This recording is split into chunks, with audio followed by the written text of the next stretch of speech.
Hello दोस्तों, मैं नागेंद्र कुमार और स्वागत करता हूं अपने इस यूट्यूब चैनल नागेंद्र आई ट्यूटर पर।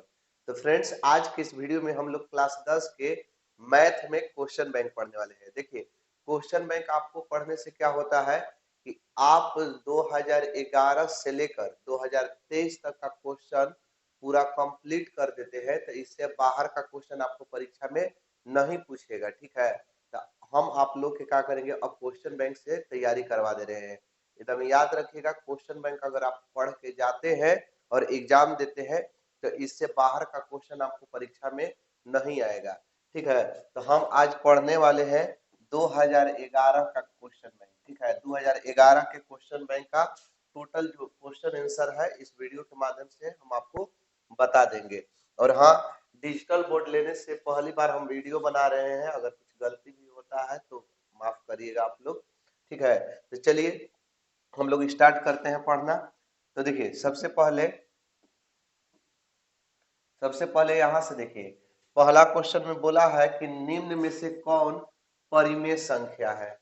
परिमेय संख्या पूछा है ना। ऑप्शन देख सकते हैं। ऑप्शन ए है √3 और बी है, बढ़िया से यहाँ कटा दिया गया है कि 2√2। देखिए, 2√2 है और बटा में √2 है, तो √2 कट जाएगा तो केवल क्या बचेगा, 2 बचेगा। तो इसलिए यही का होगा परिमेय संख्या।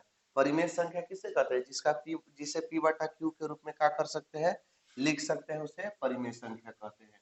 चलिए आगे देखिए, अगला क्वेश्चन है कि किसी धनात्मक पूर्णांक ए और बी के लिए ए बी का मौस और ए बी का लौस निम्नलिखित में से किसके बराबर होगा।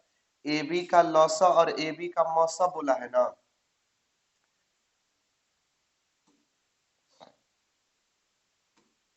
देखिए, ए बी का लौसत एक होता है फॉर्मूला कि दो संख्याओं का गुणनफल, दो संख्याओं का गुणनफल बराबर होता है, गुणनफल बराबर होता है HCF गुणे LCM, HCF गुणे LCM, मतलब लौसक गुणे मौसक। तो इसमें क्या दिया है कि ए बी का मौसक और ए बी का लौसक, तो ए बी का मौसक और ए बी का लौसक, लौसक गुणे मौसक का होता है, यही दो संख्या के गुणा कर देंगे जो संख्या दिया है।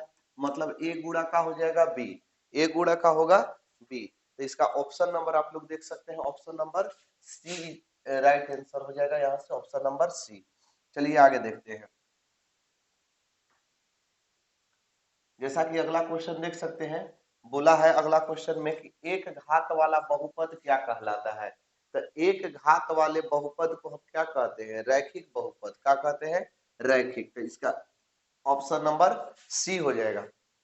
देखिए, एक घात वाले को रैखिक बोलते हैं, दो घात वाले को द्विघात बहुपद, तीन घात वाले को त्रिघात और चार घात रहेगा तो चतुर्घात बहुपद कहते हैं। चलिए अगला क्वेश्चन को देखते हैं। जैसा कि अगला क्वेश्चन देख सकते हैं, बोला है कि त्रिघात बहुपद का सबसे व्यापक रूप क्या होता है।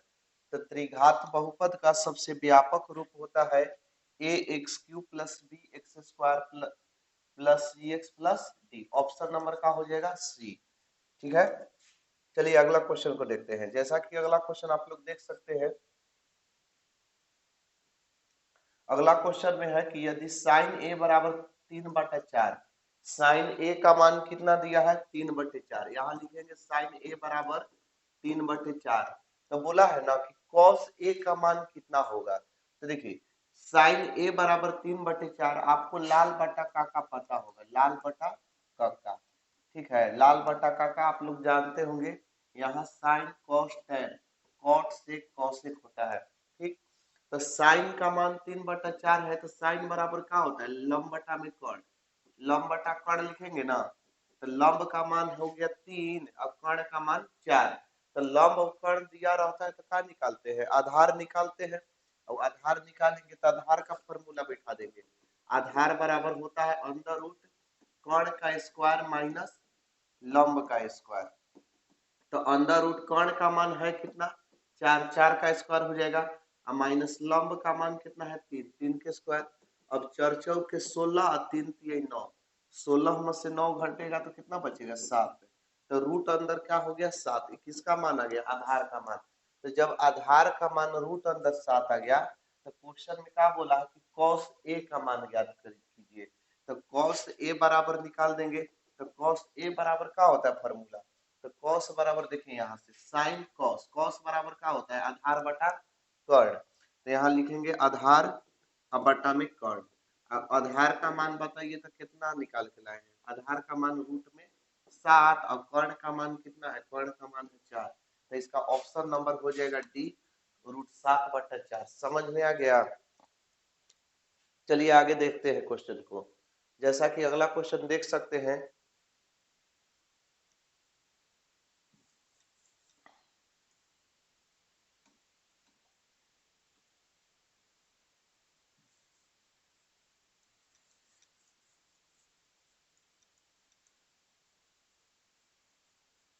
जैसा कि अगला क्वेश्चन देख सकते हैं। अगला क्वेश्चन में है कि tan a किसके बराबर होता है? तो tan a किसके बराबर होता है? तो इसका फॉर्मूला होता है tan a बराबर cot 90 minus a। cot 90 minus a बराबर क्या होता है? tan a। ठीक है, तो इसका ऑप्शन नंबर ए हो जाएगा।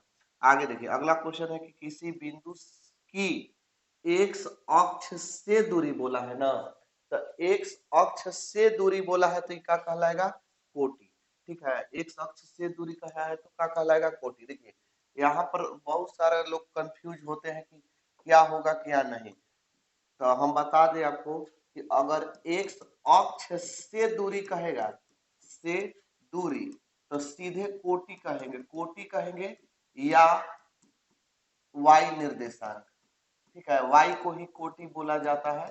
ये जब x अक्ष से दूरी कहेगा तो कोटि या y निर्देशांक, और y अक्ष से दूरी कहेगा, y अक्ष से दूरी, तो क्या कहलाएगा?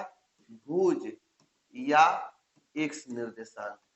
ठीक है, भुज या क्या कहलाएगा? x निर्देशांक। इसी में कंफ्यूजन रहते हैं। ठीक, अगर यही कह दिया कि x अक्ष की दूरी, x अक्ष की दूरी कहेगा तो इसको वही होगा, भुजे होगा, भुज होगा चाहे एक्स निर्देशांक। y अक्ष की दूरी कहेगा, की दूरी, तो क्या होगा? कोटि होगा।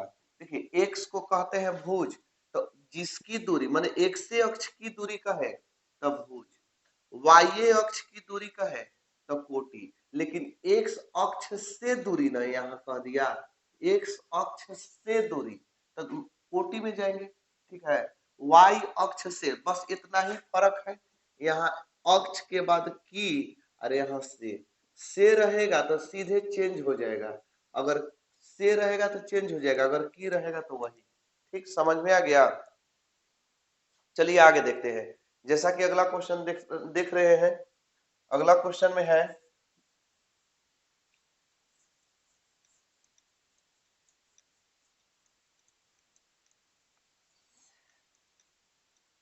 देखिए जैसा कि अगला क्वेश्चन में आप लोग देख सकते हैं कि निम्न में से कौन वृत्त के क्षेत्रफल का सूत्र है? तो वृत्त का क्षेत्रफल का फॉर्मूला बोल रहा है, तो वृत्त का क्षेत्रफल क्या होता है? पाई आर स्क्वायर।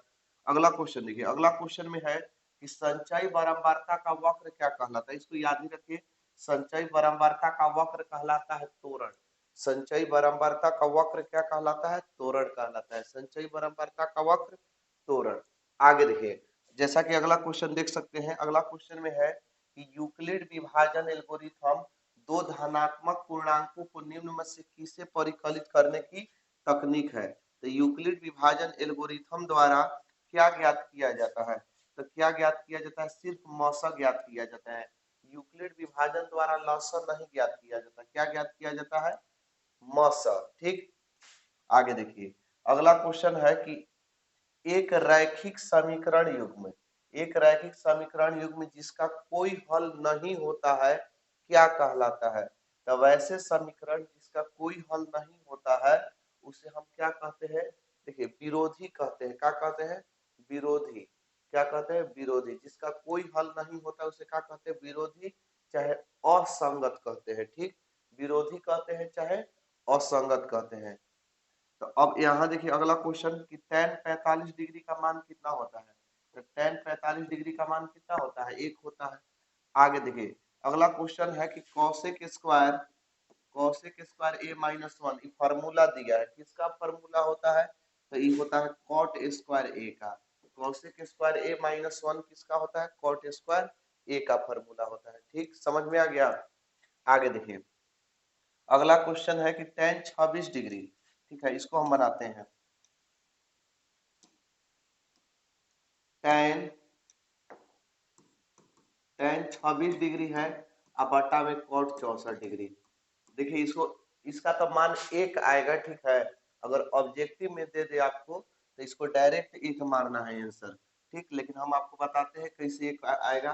किसी एक को चेंज कर दीजिए, चाहे ऊपर वाले के चेंज कीजिए चाहे नीचे वाले के, तो किसी को भी आप चेंज कर सकते हैं। तो मान लेते हैं हम ऊपर ही वाले को चेंज करते हैं, तो tan के tan लिखेंगे। अब 26 है ना, तो 26 90 में से कितना घटाएंगे कि 26 बचेगा, ठीक है, तो 90 में से कितना घटाएंगे, तो जो ऊपर वाले के चेंज कर रहे हैं तो नीचे वाले को घटा ऊपर के लिख देंगे, तो यानी कितना लिखेंगे 64। अब बटा में जो cot 64 रहता है, cot 64 के cot 64 लिखते हैं। tan किस में चेंज हो जाता है, तो tan चेंज हो जाता है, tan चेंज हो जाता है cot में।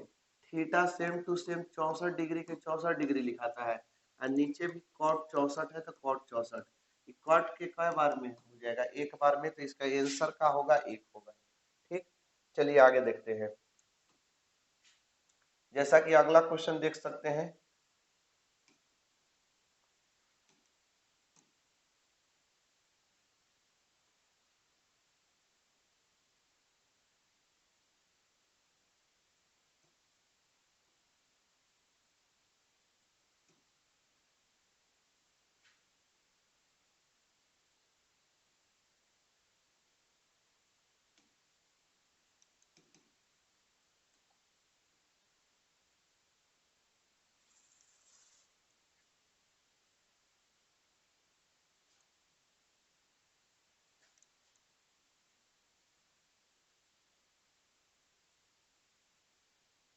देखिए जैसा कि अगला क्वेश्चन आप लोग देख सकते हैं। अगला क्वेश्चन में है कि सूत्र, यहाँ से दिया है फार्मूला, ये किसका फार्मूला है, तो ये फार्मूला है विभाजन सूत्र के। विभाजन में भी कौन विभाजन, अंतः विभाजन का सूत्र है। किसका फार्मूला है, अंतः विभाजन सूत्र। तो इसका आंसर होगा अंतः विभाजन सूत्र, अंतः विभाजन सूत्र। चाहे आप लोग विभाजन सूत्र भी लिख सकते हैं। विभाजन सूत्र दो तरह से होता है, एक होता है बाह्य विभाजन, एक होता है अंतः विभाजन। दोनों सूत्र लिख देते हैं, ठीक है। जैसे 10वां क्लास में ज्यादातर अंतः विभाजन पढ़ा जाता है, तो अंतः विभाजन का सूत्र यहाँ देख सकते हैं आप लोग। ठीक, m1 x2 plus m2 x1 बटा में m1 प्लस m2, ठीक है। और फिर m1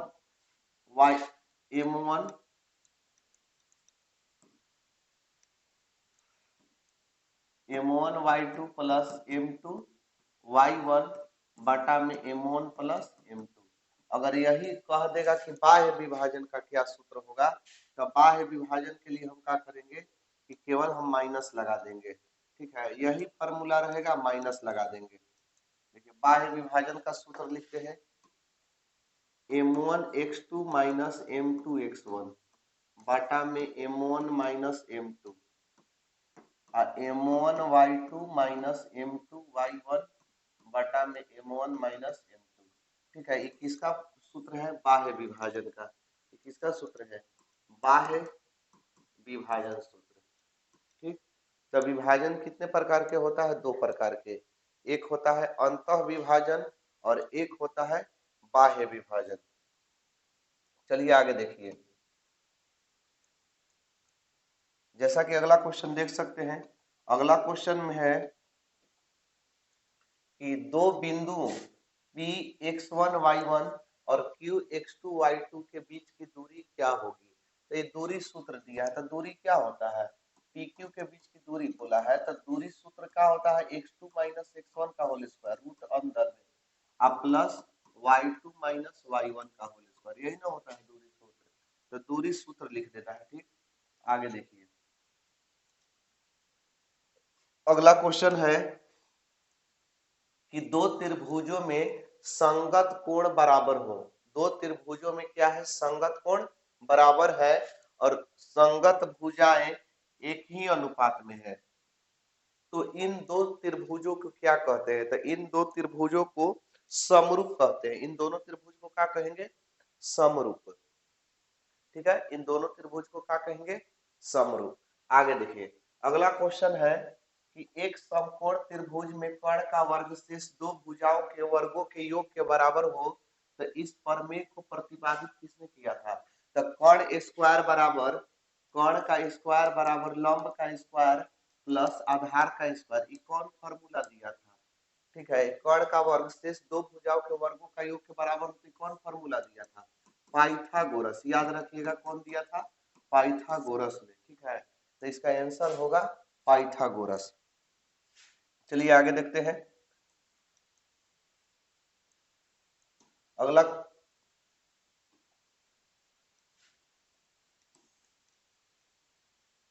अगला क्वेश्चन में है कि 3.5 सेंटीमीटर त्रिज्या वाले एक अर्धगोले का वक्र पृष्ठीय क्षेत्रफल ज्ञात कीजिए।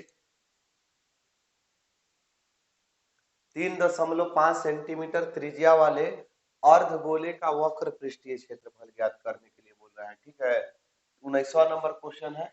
3.5 सेंटीमीटर त्रिज्या, देखिए त्रिज्या कितना दिया है? 3.5 सेंटीमीटर। ठीक, त्रिज्या कितना दिया है? 3.5 सेंटीमीटर। बढ़िया से लिख देते हैं, 3.5 सेंटीमीटर। क्या है? अर्धगोला है ना। यहाँ से देखिए अर्धगोला का हम डायग्राम बनाते हैं। यहाँ से अर्धगोला हो गया, अर्धगोला का डायग्राम हो गया। त्रिज्या दिया है कितना? 3.5 सेंटीमीटर। त्रिज्या कितना दिया है? 3.5, 3.5 सेंटीमीटर। तो बोला है कि 3.5 सेंटीमीटर त्रिज्या वाले अर्धगोले का वक्र पृष्ठीय क्षेत्रफल ज्ञात कीजिए। तो फॉर्मूला यहाँ बैठाएंगे कि अर्धगोले का वक्र पृष्ठीय क्षेत्रफल। ठीक है, अर्धगोले का वक्र पृष्ठीय क्षेत्रफल होता है फॉर्मूला 2 पाई आर स्क्वायर। अर्धगोले का वक्र पृष्ठीय क्षेत्रफल क्या होता है? 2 पाई आर स्क्वायर।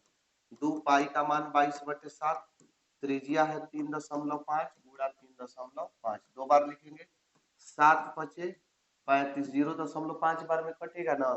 अब इसका गुणा कर देंगे। ठीक है, इसका गुणा कर देंगे तो 0.5 में 2 से गुणा करेंगे तो 1.0 हो जाएगा। 5 दूनी के 10 और फिर 35 दूनी 70, अब 35 दूनी 70, 77। अब 77 एकम 77, तो इसका आंसर हो जाएगा 77 सेंटीमीटर स्क्वायर। आंसर कितना होगा? 77 सेंटीमीटर स्क्वायर। अगर स्क्रीनशॉट लेना चाहते हैं तो स्क्रीनशॉट ले सकते हैं। चलिए आगे देखते हैं।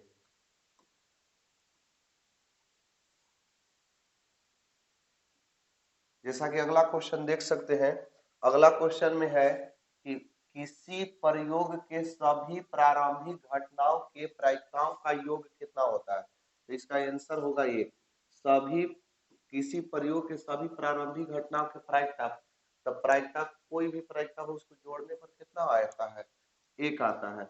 आगे देखिए अगला क्वेश्चन 21 नंबर है कि अभाज्य गुणनखंड विधि से 96 और 404 का मौसा ज्ञात करे और उनसे उनका लौसा भी ज्ञात करे।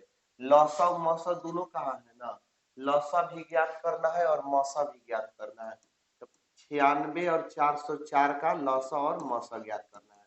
तो 96 के पहले गुणनखंड कर देंगे इस तरह से। तो 96 का गुणनखंड करेंगे तो 2 से जाएगा कै बार में? ठीक, 2 चौके 8 है, एक बचेगा, 2 अठे 16, 48 बार में जाएगा। फिर 2 से लगाएंगे, 24 दूनी 48, 12 दूनी 24, 6 दूनी 12, 2 तिहाई 6। ठीक, दो कै गो है? 1 2 3 4 5, 2 2 4 1 5, 2 1 2 3 4 5, 2 5 गो है, 3 एगो है तो 3 एगो लिख दिए।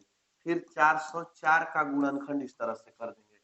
404 का करेंगे, 2 से ले जाएंगे तो 200 2 बार में जाएगा। फिर 2 से ले जाएंगे तो 101 बार में जाएगा। तो इसको लिखेंगे 2 गुणा 2 गुणा 101। तो अब क्या करना है हमको कि जो दोनों में ऐसा कॉमन क्या चीज है कि जो दोनों में मिल रहा है, तो जो दोनों में मिलता है उसको घेर लेते हैं। जो दोनों में मिलेगा उसको हम क्या कर लेंगे, घेर लेंगे। ठीक, जो दोनों में मिलेगा उसको घेर लेंगे, और जो दोनों में मिलता है वही HCF कहलाता है। तो दोनों में क्या मिला, दू मिला है, तो दू गो दू में से एगो दू लिखेंगे, ये दू गो दू में से एगो दू लिखेंगे, तो दो दूनी के कितना हो गया 4। HCF कितना आ गया 4। LCM कौन होता है, तो LCM निकालने के लिए जो मिलता है दोनों में उसमें से एक गो लिखते हैं, तो दू गो दू में से एगो दू लिखेंगे, फिर दू गो दू में से एगो दू लिखेंगे, और फिर जो नहीं मिलता है उस सब को लिख देते हैं। तो कौन कौन नहीं मिल रहा है, इस सब दो दो नहीं मिल रहा है, इस सब को भी लिख देंगे, दो गुड़ा फिर एक, तीन गो दो है ना, एक दो तीन, तीन गो दो, और फिर एगो तीन है, और फिर 101 है। ठीक, इसको हम गुणा करते हैं, तो दो दूनी के 4 दूनी 8 दूनी के 16 दूनी 32 दिया 96, और 96 में 101 से करेंगे तो 96 96 आएगा। इसका आंसर कितना आ जाएगा, 96 96। HCF आ गया 2 और LCM आ गया 96 96। ठीक है, इस तरह से इसका आंसर हो गया। स्क्रीनशॉट लेना, स्क्रीनशॉट ले सकते हैं। चलिए आगे देखते हैं क्वेश्चन।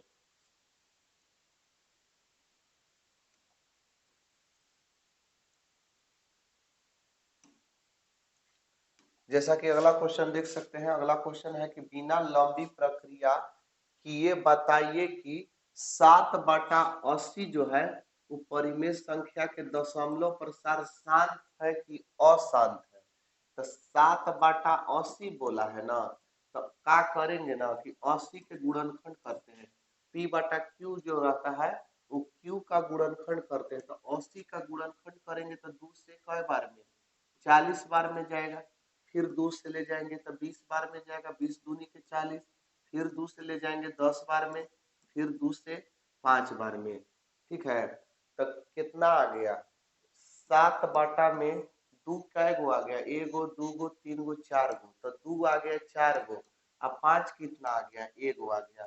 तो देखिए बोला है कि शांत है कि अशांत, तो शांत व अशांत कैसे देखते हैं, शांत और अशांत कैसे जानते हैं कि कौन शांत होगा और कौन अशांत होगा।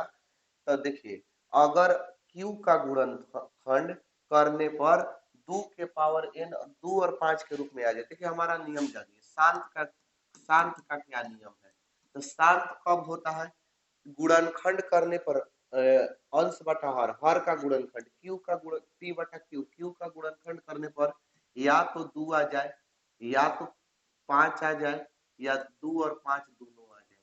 अगर इस बटा में 2 आ जाए 5 आ जाए, चाहे 2 और 5 दोनों आ जाए, तो कहते हैं कि शांत होगा। अगर और दूसरा कोई अंक आ जाए तो कहेंगे अशांत है।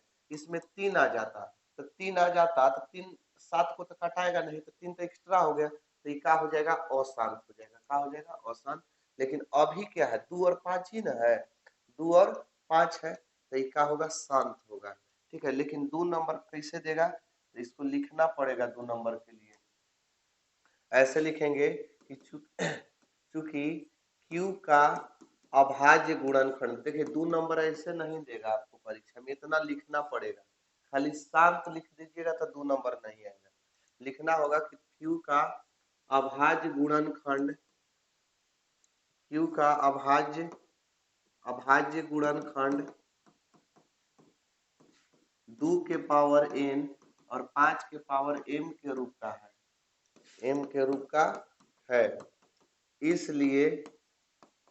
इसलिए दशमलव प्रसार जो होगा, दशमलव प्रसार का होगा शांत है, दशमलव प्रसार का है शांत है। Q का अभाज्य गुणनखंड 2 के पावर n और 5 के पावर m के रूप का है, इसलिए दशमलव प्रसार शांत है। ठीक है, चलिए आगे देखते हैं।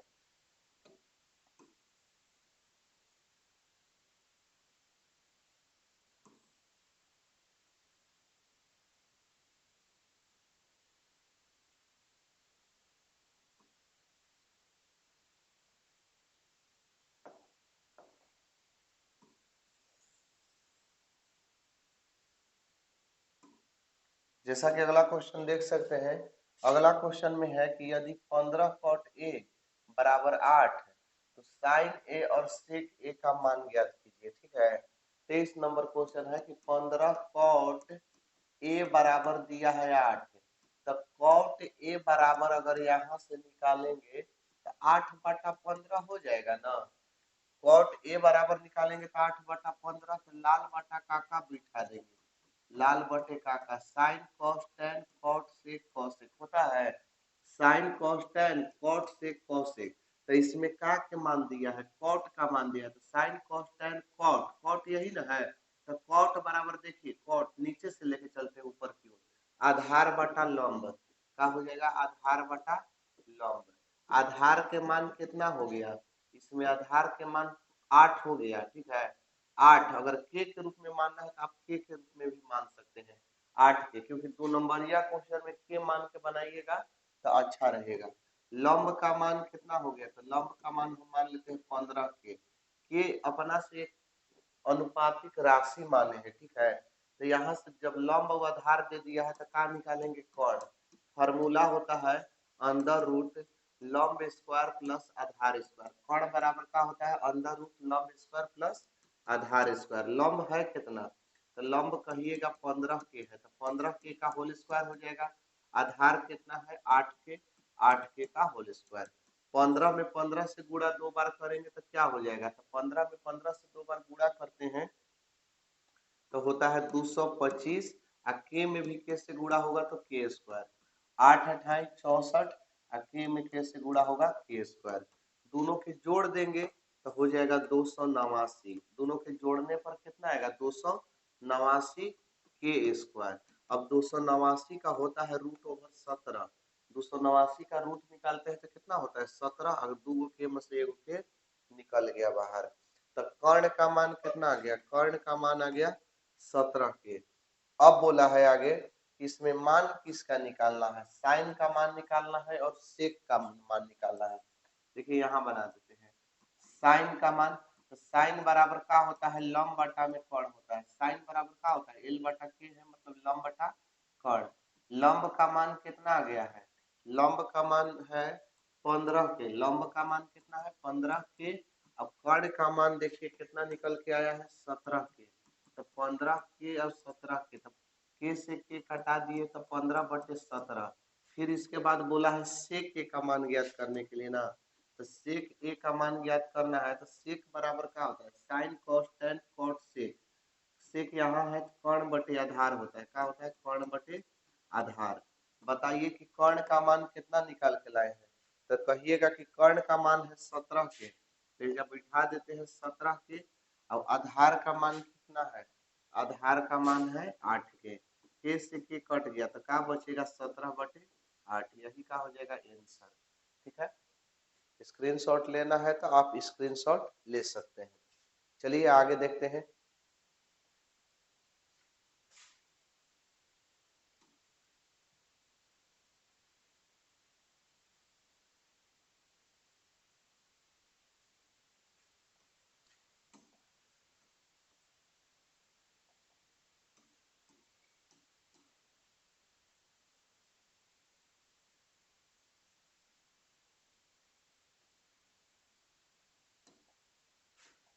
देखिए जैसा कि अगला क्वेश्चन देख सकते हैं, अगला क्वेश्चन में है कि 2tan स्क्वायर 45 डिग्री अब plus cos square 30 degree minus sine square 60 degree का मान क्या होगा। तो यहाँ लिख देते हैं 2tan square 45 degree plus cos square 30 degree minus sine square 60 degree का मान ज्ञात करना है, यही ना। ध्यान से समझिएगा इसको कैसे बनाएंगे। दो के दो, tan 45 का मान होता है 1, tan 45 डिग्री का मान कितना होता है 1 होता है, लेकिन स्क्वायर है तो स्क्वायर दे दिए। कॉस है ना, कॉस 30 का मान होता है √3/2, स्क्वायर है तो स्क्वायर। साइन 60 का मान होता है √3/2, √3/2 स्क्वायर है तो स्क्वायर दे दिए, ठीक। इस सब का वैल्यू बैठा है, स्क्वायर है तो स्क्वायर दे दिए। अब 2 का 2 हो जाएगा, 1 का गुणा 1 में करेंगे तो 1 ही होता है, और √3 का गुणा 2 बार करेंगे ना तो खाली 3, रूट हट जाता है, और नीचे रूट में तो नहीं है तो 2 दूनी के हो जाएगा 4, सॉरी यहाँ माइनस होगा, माइनस √3 में √3 से गुणा करेंगे तो यह भी 3 हो जाएगा, रूट हट जाता है क्योंकि 2 दूनी के 4। अब देखिए तो 3/4 यहाँ प्लस में है, यहाँ 3/4 माइनस में है, तो प्लस माइनस क्या हो जाता है, कट जाता है। प्लस में है, गलती से हो गया, तो प्लस माइनस क्या होता है, कट जाता है, तो 2 एकम क्या हो जाएगा, 2। इसका आंसर कितना होगा, 2। ठीक है, आगे देखते हैं।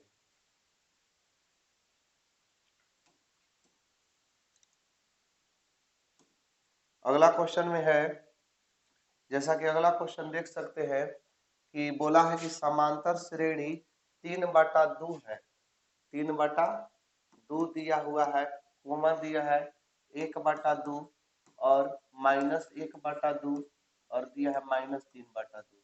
इसमें क्या बोला है कि प्रथम पद और सार्वअंतर डी लिखे, प्रथम पद ए और सार्वअंतर डी लिखना है। ठीक है, प्रथम पद और सार्वअंतर का मान लिखना है कि क्या होगा।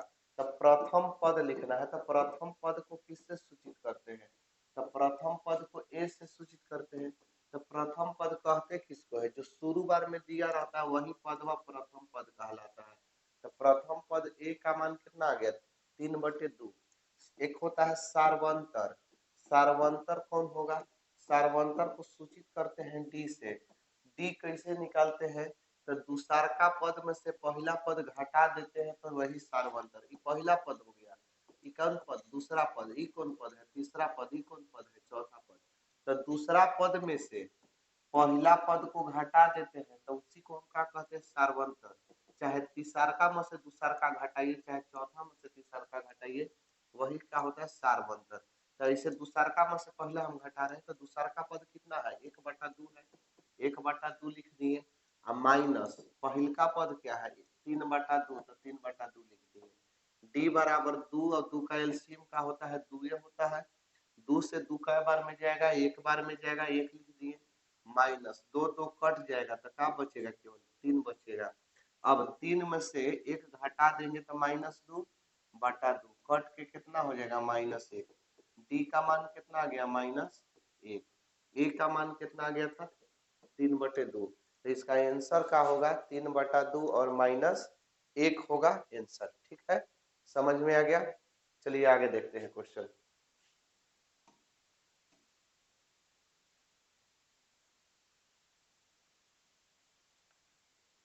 जैसा कि अगला क्वेश्चन आप लोग देख सकते हैं, अगला क्वेश्चन में दिया हुआ है कि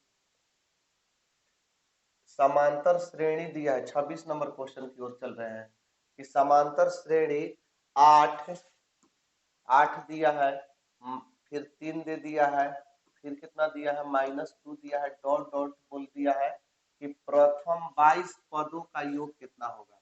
कितना पदों का योग, 22 पदों का योग ना, तो ए का मान तो हो जाएगा 8, पहल का पद होता है, जो शुरुआत का पद दिया रहता है उसको प्रथम पद कहते हैं।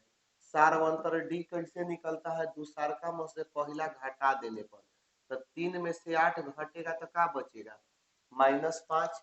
ठीक है, कई पदों का योग निकालना है, तो 22 पदों का है ना, तो एन का काम करेगा 22, एन का काम क्या करेगा, 22। तो देखिए by some formula of AP, AP का योग सूत्र बैठाते हैं, जोड़ने वाला फार्मूला, योग का मतलब जोड़ने वाला फार्मूला। तो क्या होता है सूत्र, एस एन बराबर होता है n/2 2a plus n-1 into D, यही ना फार्मूला होता है। तो अब इस पर मान बैठा देंगे, जितना वैल्यू दिया है सबका उसको हम यहाँ रख देंगे। n का मान 22 है तो 22 रख देते हैं, बटा में 2, 2 एक ए है तो ए का मान आया है कितना, 8, प्लस है तो प्लस n का मान, n का मान है कितना, 22, 22 लिख दिए, माइनस में 1, और डी है ना, तो डी का मान कितना है, -5, तो गुणा करके लिख देते हैं -5। जो मान दिया था उसको हम मान को बैठा दिए हैं। अब 2 से कटा देंगे, कई बार में कटेगा, 11 बार में कटेगा, तो 11, 8 दूनी के 16, गुणा कर दिए, 8 दूनी 16, 22 में से 1 घटाएंगे ना तो 21, और गुणा में -5, 11 के 11, और यहां से देखिए यहाँ क्या करेंगे, 11, 16 है तो 16, माइनस होना चाहिए था, माइनस 21 में 5 से गुणा करेंगे तो 5 एकम 5, 5 दूनी 10, 105 आ जाएगा। अब 11 गुणा 105 में से 16 घटा देंगे तो कितना बचेगा? 15 में से 6 गया तो 9, ये बच गया 10 था तो 9, 9 में से गया 8, माइनस में 89। अब 89 से गुणा 11 में करिएगा ना तो कितना आएगा? 9 के 9 एकम 9, 9 और 8 17 के साथ हासिल हो जाएगा 1, और 8 एक 9, माइनस 979 आएगा, माइनस 979, यही का होगा आंसर। ये एसएन का मान हो गया, चाहे आप कह सकते हैं 22 पदों का योग। कितना पदों का योग है? 22 पदों का योग, एस 22 का माना गया। ठीक, स्क्रीनशॉट लेना है आप स्क्रीनशॉट ले सकते हैं।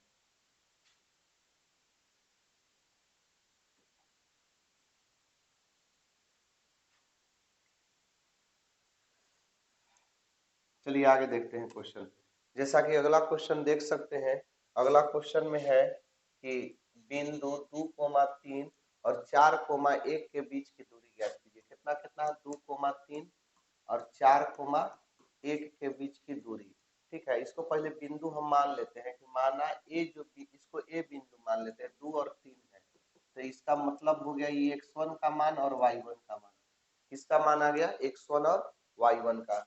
इस बिंदु को हम मान लेते हैं पॉइंट को बी, बी का मान 4 और 1 मान लेते हैं, तो x2 हो जाएगा और y2 हो जाएगा, x2 और y2। तो देखिए दूरी ज्ञात करना है ना, तो दूरी किससे ज्ञात होता है? डिस्टेंस फार्मूला से। तो क्या होता है डिस्टेंस फार्मूला? यहाँ लिखेंगे बाई डिस्टेंस, डिस्टेंस फार्मूला, दूरी सूत्र से। तो दूरी सूत्र क्या होता है? तो किसके बीच की दूरी निकालना है? ए बी के बीच के। तो ए बी बराबर क्या हो जाएगा? Under root x2 minus x1 का होल स्क्वायर प्लस में y2 माइनस y1 का होल स्क्वायर। यही ना होता है दूरी, दूरी निकालने का यही फॉर्मूला होता है। अब यहाँ मान बैठा देंगे, अंदर रूट है तो अंदर रूट, x2 है ना, तो देखिए x2 है यहाँ, तो इसका पहला वाला मान हो जाएगा 4। पहला वाला मान कितना होगा? 4। अब बीच में है माइनस, x1 है, x1 का वैल्यू पुट कर देंगे 2, स्क्वायर है तो स्क्वायर दे देंगे, फिर पोस्ट है, y2 है तो y2 का मान 1 हो जाएगा, y1 के मान 3 हो जाएगा, स्क्वायर है तो स्क्वायर दे देंगे। अब देखिए 4 में से 2 घटा देंगे, तो 4 में से 2 घटेगा तो कितना बचेगा? 2 बचेगा, स्क्वायर है तो स्क्वायर। अब 1 में से 3 घटाएंगे तो -2 बचेगा, तो -2 के स्क्वायर। अब क्या करेंगे? यहाँ से 2 दूनी के 4 हो जाएगा, अब माइनस माइनस प्लस 2 दूनी के 4, 4 और 4 कितना होता है? 8। अब ये 8 को तोड़ेंगे ना ऐसे, इस तरह से 8 को 2 से कई बार में? 4 बार में जाएगा, फिर 2 से 2 बार में। 2 कितना आ गया? 2 गो 3 गो 2 आ गया, तो 2 गो 2 में से एगो 2 निकलेगा, एगो 2 और एगो रूटे में रहेगा, इतना यूनिट आ गया। यूनिट का मतलब मात्रक लिखिए चाहे इकाई लिखिए। एक दूरी ए बी बराबर आ गया 2 रूट 2 मात्रक चाहे इकाई। ठीक है, समझ में आ गया?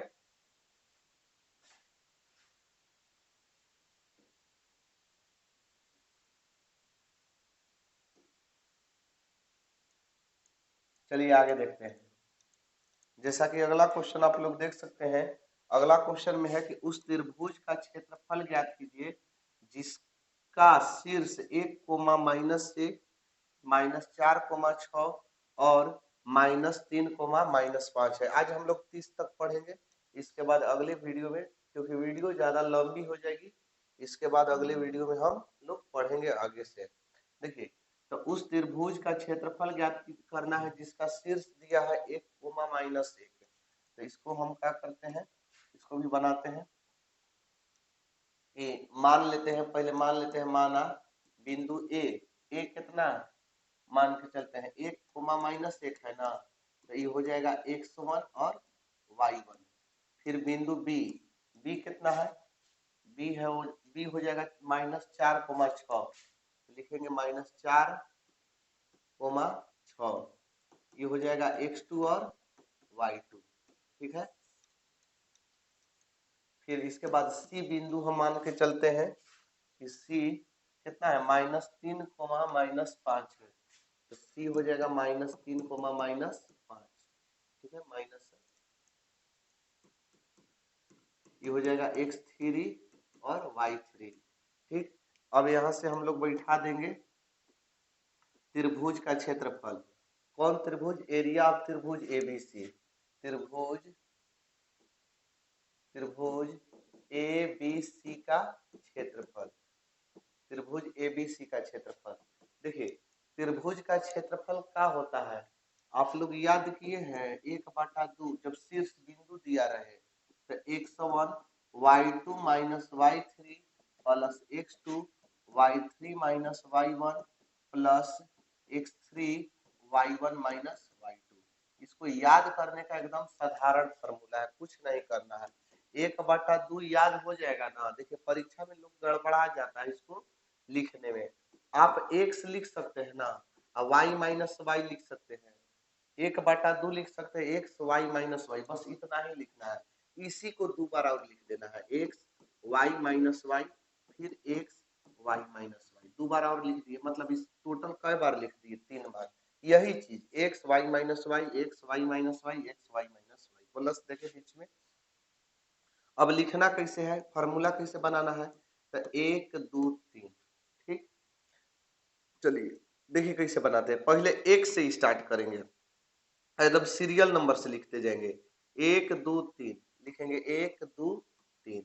फिर 2 से स्टार्ट करेंगे, 2 3 1।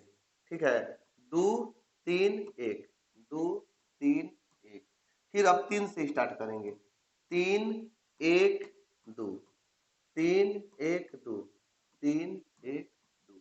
ठीक, देखिए यही फार्मूला लिखे हैं। x1 y2 minus y3, x2 y3 minus y1 plus x3 y1 minus y2। ठीक है, समझ में आ गया? चलिए आगे देखिए। अब इसमें क्या करना है, मान बैठा देना, कुछ नहीं करना है, मान बैठा देंगे। 1/2 के 1/2 लिखेंगे। x1 है ना, तो देखिए तो x1 कितना है, 1 है। x1 पहला मान। फिर y2, तो y2 कितना हो जाएगा, 6 माइनस y3, y3 है -5, तो माइनस एक बीच में, देखिए कि यहाँ माइनस और y3 में माइनस यहाँ, तो प्लस हो जाएगा दोनों। माइनस माइनस का हो जाएगा प्लस। फिर प्लस में x2 है, तो x2 का मान कितना है, -4, तो -4 इसको ब्रैकेट में लिखते हैं। फिर y3 है, तो y3 है -5, बीच में माइनस। y1 माइनस 1 है लेकिन प्लस हो जाएगा, बीच में माइनस एक यहाँ माइनस। फिर प्लस है, प्लस दे दिए। x3 देख सकते हैं -3 है, -3 लिख दिए। इनटू y1 है, तो y1 है -1, और फिर क्या है y1 माइनस y2, तो -y2 मतलब -6 ब्रैकेट बंद। जो मान था हम यहाँ मान बैठा दिए। अब कुछ नहीं करना, इसको हल कर देना है। 1/2 बड़ा ब्रैकेट, 6 को 5 11, 1 गुणा 11 हो जाएगा ना, 1 गुणा 11 प्लस माइनस माइनस 4 हो जाएगा। 5 में से 1 घटेगा, ये भी -4, प्लस माइनस माइनस हो जाएगा, प्लस माइनस माइनस, यहाँ से माइनस प्लस माइनस। अब 6 और 1 कितना हो जाएगा, माइनस में 7, माइनस में 3 और माइनस में 7। ठीक, अब देखिए 1/2 के 1/2 के 1/2, 11 एकम 11, माइनस माइनस प्लस, 4 चौके 16, माइनस माइनस प्लस, 7 तिया 21। 1/2 के 1/2 लिखेंगे। अब सबको जोड़ देंगे, तो 6 और 1 7, 7 अब 1 8 है, 2 और 1 3, 3 और 1 4, 48 आ गया। 2 से कटा देंगे, कई बार में 24 बार में कट जाएगा। इसका आंसर कितना हो गया, 24। ठीक है, इसको लिखेंगे स्क्वायर यूनिट, वर्ग मात्रक हिंदी में लिखना होगा, तो वर्ग मात्रक इंग्लिश में लिखना होगा स्क्वायर यूनिट। ठीक है, तो एक केवा क्वेश्चन बताए आप लोग के 28। ठीक है, आज हम लोग पढ़ेंगे 30 तक। ठीक, इसके बाद अगले वीडियो में हम लोग पढ़ेंगे आगे। चलिए आगे देखते हैं।